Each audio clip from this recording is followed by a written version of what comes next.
Wir machen weiter mit Mission Wiederaufstieg mit unserer Hertha und mit 4 Neuzugängen plus einem richtig genialen Nachwuchsspieler, der mir von unserem Scouting-Team vorgeschlagen wurde, den ich natürlich dann auch gekauft habe. Der hatte einen Wert von 4,1 Millionen, der ist jetzt 17 Jahre alt. Bouchard oder so heißt er, ich zeige euch bestimmt. Der wird auch in dem Spiel mal zum Einsatz kommen oder halt auch im nächsten Spiel. Aber jetzt gucken wir erstmal Ouedraogo. Erste Chance heute gegen Düsseldorf. Ich zeige euch das gleich mal. Das sind einfach zu viele Infos gleichzeitig. Ich habe mir einen neuen Keeper geholt. 2 neue Keeper. Gomez ausgeliehen von Benfica Lissabon. Geht auch nur hier in FIFA. Dann Garcia, der habe ich mir eigentlich zuerst geholt. Der war aber nicht so gut. Espanyol Barcelona. Also auch wieder Geld zum Fenster rausgeschmissen eigentlich. Dann hier, das ist er. Boucher, 67er Stärke. Wie gesagt, ein Wert von 4,1 Millionen in dem Scout-Bericht. Das war schon ziemlich stark. Und so Leute musst du dann halt einfach verpflichten. Dann altbekannter Jorel Hato. Innenverteidiger, Linksverteidiger. Apropos Barco. Ausgeliehen auch von Manchester City. Da saß ich mit Pep Guardiola zusammen in einem Raum. Sehr harmonische Verhandlungen. Ich bin sehr gespannt. Also die Truppe, wie gesagt, die ist wirklich dazu auserkoren und dazu gemacht, eigentlich aufzusteigen. Ich bin sehr gespannt. Wir starten jetzt gegen Düsseldorf. Live-Spiel, nächstes Spiel gegen Kaiserslautern. Bin ich mal am Überlegen, ob ich das auch nochmal live zeige. Und dann werden wir wieder so ein bisschen in den Simulationswahnsinn reingehen, um dann diese Saison auch irgendwann mal abzuschließen. Die erste. Und dann gucken wir mal, ob es da noch eine zweite Saison in der Bundesliga gibt. Wie wir das so machen, worauf ihr Bock habt. Da kann ich dann auch mal eine Umfrage starten, weil letztendlich will ich euch ja auch immer mal wieder mit ins Boot reinholen, dass ihr da auch ein bisschen mitentscheiden dürft. Aber jetzt schauen wir erstmal, ob diese Transfer-Neuzugänge, ob die auch wirklich was bringen, ob die unsere Mannschaft verstärken. Ja, kein Foul, Schiri lässt das hier weiterlaufen. Ist ja auch eine physische Angelegenheit hier. Tabakovic, oh, schönes Ding. Ah, da gibt es schon den ersten Verletzten hier. Der ist nicht ganz unfallfrei aus dem Zweikampf da rausgegangen. Vorne ist jetzt die nächste Baustelle, die ich dann bearbeiten möchte. Ja, für Tabakovic brauche ich dann auch nochmal einen Ersatz. Oder vielleicht verkaufen wir auch Tabakovic. Buchalakis habe ich behalten. Dafür habe ich Marton Dardai verkauft. Also es ist ein bisschen was passiert. Wir gucken uns das auch nochmal nach dem Spiel in Ruhe an. Gehen da auch nochmal ein bisschen rein ins Management. Ich zeige euch dann mal den Verlauf. Ich habe auch wieder super Deals hier gemacht. Ich habe zum Beispiel den Barco für 2 Jahre geliehen mit dann anschließender Kaufoption für 9 Millionen. Ob wir in 2 Jahren dann die 9 Millionen haben werden oder ob wir in 2 Jahren überhaupt noch bei der Hertha sind, das weiß ich gar nicht. Aber, weißt du, erstmal Vorauszahlung machen, schön Darlehen aufnehmen, um den Verein schön in Grund und Boden wahrscheinlich zu wirtschaften. Aber bis dahin haben wir natürlich mindestens mal 9 Millionen zusammen. Achtung, erste Chance Düsseldorf. Oh, Kempf ist dazwischen, kommt nicht ran, aber Gomez. Ich glaube, das ist auch ein Keeper, den ich in einem meiner Talente-Videos vorgestellt habe. Der hat ein Potenzial, glaube ich, bis 82, 83. Also wenn ich den auch irgendwie fest auch verpflichtet bekomme, das wäre ziemlich überragend für die Hertha. Den Garcia, das war so ein bisschen Fail von mir. Da habe ich halt vorher, ohne den mal beobachten zu lassen, aber es war auch nicht so viel Zeit, habe ich mir den einfach mal gekauft, weil ich dachte, auch komm, der hat ganz gute Werte. Am Anfang hoch, hoppala. Der wäre fast reingegangen. Mein Gott. Und dann habe ich aber Gomez gesehen und habe mir gedacht, ja, dann macht Garcia den Ersatzmann. Dann sind jetzt erstmal Gersbeck und vor allem Tjag Ernst halt, ja, außen vor. Aber wer nicht außen vor ist, ist hier Ouedraogo und der spielt runter. Und da ist Nusa, langes Eck und die Führung. Yes! Sauber. Gut gespielt, kurz gezerrt bei dem harten Schuss. Haha, alle verarscht im Stadion. Und genauso, guck mal, Ouedraogo, zack, der wird natürlich auch noch besser. Der kriegt auch einen höheren Wert. Also zur Not, wenn wir diese 9 Millionen für Barco nicht zusammenkriegen, dann verkaufen wir einfach unser, wie nennt man so schön, unser Tafelsilber. Zu dem Nusa und Ouedraogo halt nun mal zählen auch Ledley King, Joshua King, nee, Ledley King, glaube ich, und ja, genau, die anderen jungen Spieler, die ich halt hier so habe. Barco spielt natürlich dann für Karbovnik, aber das ist natürlich ganz selbstverständlich. Da haben wir Barco. Hätte ich gar nicht gedacht hier, von Manchester City. Schaut euch das an. Der Rotschopf. Und mit einem Sieg wären wir, je nachdem wie die anderen spielen, auch schon wieder fast ganz oben mit dabei. Ich glaube 5. oder 4. müssten wir dann sein oder 3. je nachdem. Hamburg steht oben, Hannover, Fürth. Also das wird ein zäher Kampf bis zum Ende der Saison. Wäre sehr unglücklich, wenn wir halt nicht aufsteigen würden mit der Mannschaft. Ey, hallo. Ich habe jetzt extra für die Zukunft eingekauft und das sieht doch gut aus. No-Look-Schuss. Haha. Ich habe das Netz gehört. Das Netz hat gezappelt von innen. Und Tabakovic mit dem 2-0. Das klappt auch immer wieder hier. No-Look-Tore. Muss ich mir auch ziemlich sicher sein. Sonst sieht das ziemlich beschissen aus. Jetzt schaue ich nochmal hin. Hier, viel zu viel Platz. Zack. Einmal weitergeleitet. Das habe ich gar nicht gesehen. Ja, souverän, so halb hoch am Keeper ins kurze Eck vorbei. Ja, kannst du machen. Also, 2-0. Nach Nusas Eröffnung dann Tabakovic. Wir haben ja die letzten Spiele gewonnen. Auch in der Simulation. Klar, wenn ich hier spiele, dann gewinne ich nicht immer, aber fast immer auch. Also gegen Elversberg haben wir ja gewonnen. Dann haben wir, glaube ich, noch irgendein Heimspiel vor der Winterpause gewonnen. Schlag mich tot, jetzt weiß ich nicht so sehr aus dem Kopf. Aber auf jeden Fall gewonnen und wir machen gleich weiter. Düsseldorf weiß gar nicht, wo vorne und hinten ist. Nusa und Ouedraogo. Schade. Ich glaube, gegen Lautern war das doch, ne? Gegen Bayern im Pokal verloren. Da in Lautern irgendwie war, glaube ich, auch noch zu Hause. Oh, Kastenmeier. Sehr gelenkig. Aber es war gut. Es waren sehr, sehr schöne Spiele. Vor allem erfolgreiche Spiele. Das ist die Hauptsache.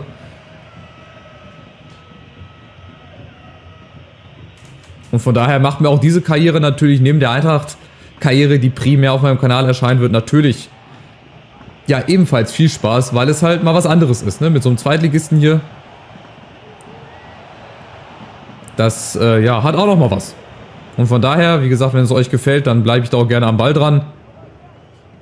Und wenn nicht, ja, dann steigen wir halt auf und dann legen wir den Fokus zum Beispiel, weiß ich nicht, auf Sprint to Glories oder so. Ist jetzt nichts Neues oder so, aber ist ja vielleicht auch mal interessant. Oder auf mehr Talente-Videos. Ist ja die gute Frage. Oh, was man so macht, ne? Deswegen, und dass ich auch nicht auf jeden Wunsch eingehen kann, wenn es so um Karrieremannschaften geht, ist natürlich auch klar. Ich müsste sonst 10 Karrieren gleichzeitig machen. So viel Zeit habe ich erstens gar nicht und so viel Lust dann auf so viele verschiedene Mannschaften habe ich dann ehrlich gesagt auch nicht. Also 2 ist okay. Aber ich glaube, ihr versteht das einfach, ne? Von der Zeit her, dass man halt nicht mehr als, sag ich mal, 2 Karrieren oder 3 maximal hinkriegt. Wobei 3 finde ich auch schon wieder ein bisschen heftig. Aber gut, das muss jeder für sich sehen, finde ich. Ich finde jetzt die 2 Karrieren, die ich hier habe, die sind ganz okay. Ja, Abwechslung her. Einmal erste Liga, einmal zweite Liga. In beiden Vereinen habe ich große Umbrüche gemacht. Der bei der Hertha wird wahrscheinlich im Sommer dann noch ein bisschen größer werden. Je nachdem, ob wir dann in Liga 2 noch spielen oder schon aufgestiegen sind. Aber jetzt gucken wir mal, was in dem Spiel noch läuft. Ich werde auf jeden Fall mal diesen 67er da reinbringen, diesen Bouchard. Ich meine, der hat einen 4,1 Millionen Wert. Mit 17. Also, wenn der nicht gut wird, weiß ich auch nicht. Der hat auch ein Potenzial bis 94, glaube ich, gehabt. Warte mal, eine Chance kriegen wir noch. Sforza, nochmal mit links. Ja, ein Kastenmeier springt da ganz spektakulär. So, komm, 3 Minuten, 4 Minuten sind schon rum. Wir führen mit 2-0. Alles souverän, sieht alles okay aus. Wenn die Konkurrenz jetzt, wie gesagt, noch mitspielen würde, das würde mir noch mehr in die Karten spielen. Aber, ich muss sagen, nichts zu sehen. 6:4. Wo Düsseldorf 4 Torschüsse haben soll, weiß ich nicht. So, Boucher hier. Für Rehse, dann bringen wir mal Hartor auch rein, würde ich sagen, für King in der Innenverteidigung. Der kann halt auch Linksverteidiger spielen. Barco zum Beispiel, der kann die ganze linke Seite beackern. Der hat nur 78 Tempo, kann sich aber natürlich auch nochmal verstärken. Durch das Training, wenn man da ein bisschen aktiver am Ball dran bleibt.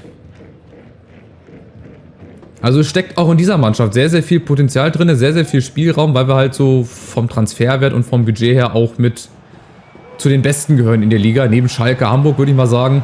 Sind wir auf dem 3. Platz, klar, als Bundesliga-Absteiger auf jeden Fall. Ouedraogo, schade. Und was ich jetzt natürlich hoffe, dass wenn wir wieder in die Simulation reingehen, dass das so ähnlich wird. Mal gucken, ob ich dann die ähnlichen Taktiken anwende. Erstmal auf Defensiv und so weiter stellen wie in den letzten Spielen. Das hat ja dann ganz gut geklappt. Gegen Fürth dann ein Unentschieden, davor Siege gegen Nürnberg, gegen Rostock. Das weiß ich dann halt immer nicht, aber ich weiß halt nur, schade, dass Ouedraogo fast das 3-0 gemacht hat. Hebt er sich nochmal auf das Tor. Oh, Ball für Düsseldorf, genau, schön das Handy immer in der einen Hand halten. Eieiei. Genau, und vorne, das ist dann, wie gesagt, die nächste Baustelle, das nächste, was ich dann in Angriff nehmen werde. Ich kann mir zwar keinen Julian Alvarez leisten, da oben, der zu Aston Villa geht, noch nicht, aber es gibt ja auch da unzählige Stürmertalente, zum Beispiel auch aus Afrika, habe ich ja auch letztens mal in einem Video vorgestellt. Falls ihr das noch nicht gesehen habt, schaut da auch gerne mal vorbei. Da ist bestimmt auch der ein oder andere Spieler für euch mit dabei und auch für mich. Vielleicht müsste ich da einfach mal selber nachgucken, ich Idiot. Guck mal, da haben wir schon Boucher, der sieht schon so aus, als ob der ein richtiger Banger wird. Der hat so ein Schweißband schon so ein ganz typisches, wie damals auf dem Bolzplatz, dann richtig nice Friese auf jeden Fall. Und schon mal die gelben Schuhe. Guck mal, der zieht schon mal ein bisschen an. Ah, super, Tabakovic. Das bringt es natürlich sehr. Den hat er da wieder gesehen.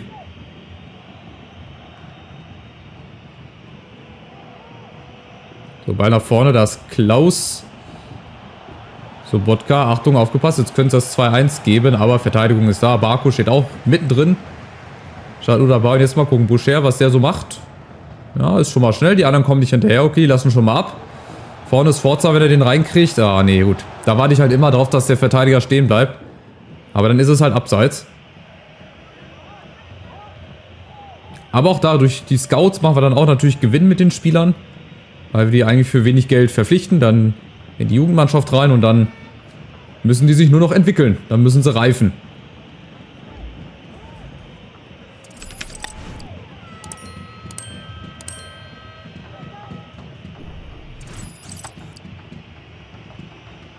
Ja, Düsseldorf versucht, aber wir stehen hinten bislang eigentlich ganz gut.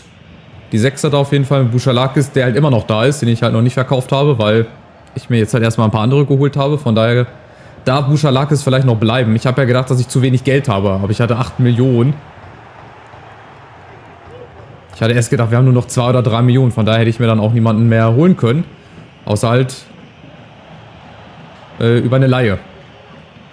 So wie den Gomez. Also war da ein bisschen zu voreilig.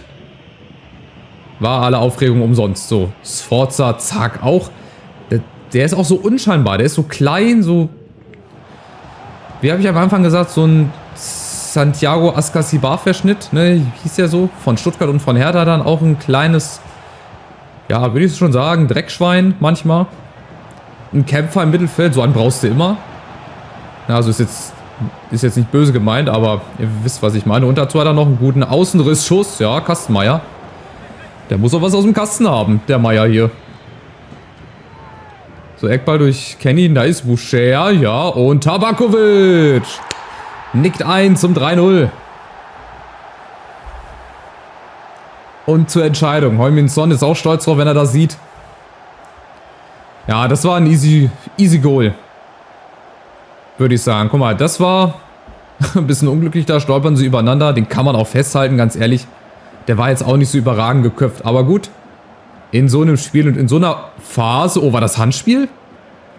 Darf ich nochmal kurz drauf schauen? Ich weiß nicht, ob ihr das sehen könnt, aber es sah für mich im ersten Moment wie Handspiel aus. Also jetzt gerade in der Wiederholung. Aber ich kann mir... Ah, nee, okay. Weil die Hand geht im selben Moment hoch. Oder bewegt sich zum Ball hin. Deswegen habe ich gedacht, das war...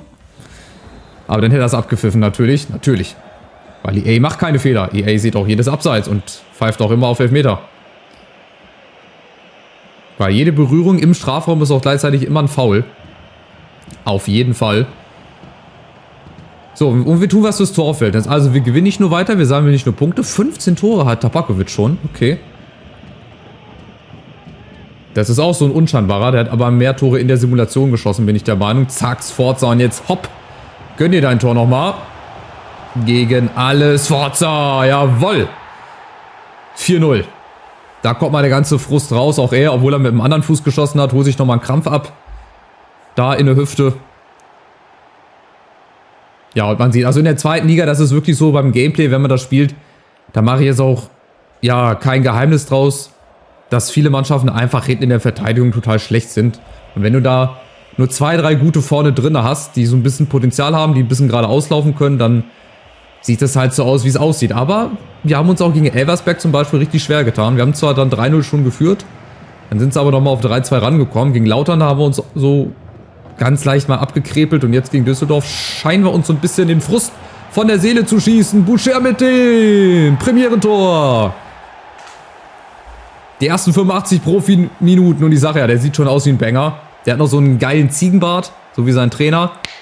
Das ist in Mode, das ist im Trend. Aber das war jetzt auch nicht besonders schwer hier, ne? Aber schön, das hilft ihm auch bei seiner Entwicklung. XG-Wert von 0,3, also erwartetes Tor, ist ja nicht so hoch. Ja, High Five, ne, würde ich sagen. Gib mir 5. 5 Neuzugänge, 5 Tore, oder? Passt das? 5 Neuzugänge, 2 Keeper. Haare, ja, ich glaube 5 Neuzugänge, also. Muss ich mir irgendeinen Videotitel einfallen lassen. Die magische 5, gib mir 5. 5 Tore. 5 Transfers. So ist es nun mal. Aber jetzt will ich das Ganze auch mal zu 0 hier halten. Ich habe selten zu 0 gespielt. Ich hoffe, das bleibt jetzt heute mal so. Achtung, Ball kommt rein. Nee, Barco ist da und es wird ein sehr souveräner 5-0-Sieg. Da können wir ruhig ins Ausdribbeln. Das war Schiri pfeift ab. Also super. Neuzugänge integriert. 5-0 Düsseldorf weggehauen. Wir bleiben oben dran. Schauen uns das gleich nochmal in der Tabelle an. Und dann geht's weiter. Ja, souverän würde ich sagen. Na, Hamburg verliert gegen Hannover. Das ist gut für uns. Schalke spielt nur unentschieden gegen Lautern. Also die Konkurrenz spielt sogar auch noch für uns. Und somit sind wir Fünfter. Und haha, nur noch einen Punkt Rückstand. Gut, Rostock spielt noch. Das lassen wir jetzt nochmal vorspulen. Oh, englische Woche hatten wir. Das war zu wenig Energie. Was haben wir hier? Jonas Urbich habe ich übrigens auch mal beobachten lassen. Der hat auch ein richtig gutes Potenzial. Auch eine Empfehlung wert. 84 kriegt er am Ende. Der ist aber von Köln an Fürth ausgeliehen. Also den habe ich mir leider nicht holen können. Du gehörst weiter zum Team. Deovaisio Sefuig. Ja, sehr interessanter Name. Gucken wir mal auf die Tabelle drauf. Und wir sehen, wir sind vor Hamburg. Wir sind vor St. Pauli. Kräuter Fürth ist immer noch zweiter. Und es wird sehr, sehr eng. Ey. Wir haben 1, 2, 3, 4 Mannschaften, die nur ein Punkt auseinander sind. Schalke, der KSC, hat ja eine Fanfreundschaft mit der Hertha, also könnten sie uns vorlassen. 10 Siege, aber halt auch schon 7 Niederlagen. Das sieht ein bisschen unglücklich aus. Also ich glaube, Hannover wird durchgehen. Ich glaube, dass die das dieses Jahr machen. Lautern ist 15er, die müssen auch noch punkten. Da geht es auch um Abstieg. Das ist wirklich spannender als in der ersten Liga, muss ich sagen. Also auch hier in-game bis zum Schluss gibt es immer so 4, 5 Mannschaften mindestens, die um den Klassenerhalt kämpfen. Genau, machen wir mal weiter noch. Genau, einen Tag haben wir noch Pause. Und jetzt ist halt die Frage, wen lässt du spielen? Da muss ich auf jeden Fall mal ein bisschen durchwechseln. Aber wir haben die Spieler dafür. Ich würde jetzt noch mal kurz auf Transfer hier gehen. Transferzentrale. Dass ihr auch das nochmal seht. Erhaltene Angebote. Nee, hier eigene Angebote. Wo waren wir denn? Hier. Juan Garcia, 22 Jahre, junger Spanier, 67. Dann haben wir Hato, 71. Von, wo habe ich mir den hergeholt? Von Ajax, genau. Dann haben wir hier André Gomes geliehen und Valentin Barco. Und zu guter Letzt habe ich mir Bouchard geholt. Den Jugendmann. Der ist halt Wahnsinn. Der hat mit 67, wie gesagt, 4,1 Millionen Wert gehabt. Den muss ich holen. Und ich hoffe, es geht so weiter. Wenn es euch gefallen hat, schaut gerne mal die anderen Videos, die gleich in der Endcard verlinkt sind. Lasst einen Daumen nach oben da und dann sehen wir uns wieder gegen Lautern. Das machen wir noch als Live-Spiel. Und dann gucken wir schon mal so ein bisschen voraus. Nochmal ganz schnell hier in den Kalender rein, was dann so in der Simulation demnächst auf euch wartet. Sieht bislang richtig gut aus. Dann kommt der KSC, Wiesbaden führt dann zum Topspiel. Müsste ich eigentlich auch live machen. Schauen wir mal. Dann kommt Magdeburg. Also der nächste Monat wird schon ein bisschen richtungsweisend. Dann Rostock, Nürnberg, der Monat auch. Also die nächsten 6 bis 7 Spiele, die werden echt wichtig für uns. Also, macht's gut. Danke fürs Zuschauen und bis zum nächsten Mal. Ciao, ciao.